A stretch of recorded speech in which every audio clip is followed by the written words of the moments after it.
So I'm fixing this door. This nice lady backed into her garage door. I think what you're probably pulling out, if I had to guess. And so the bottom roller is obviously out of the track.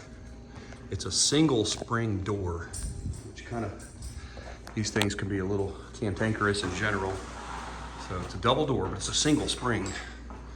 See the one big spring? So these things aren't really very well balanced to begin with, but there's tension on this cable over here, on this side, okay? And so this side, there's tension on that side.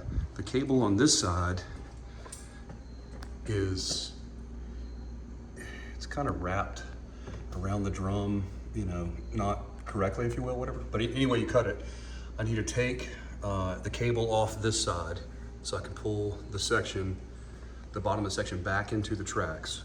And when I do that, I don't want this side of the door to go down.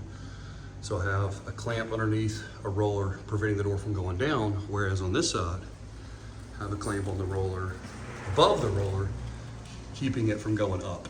And the whole goal there is to keep the door basically kind of square in the opening while I relace the cable.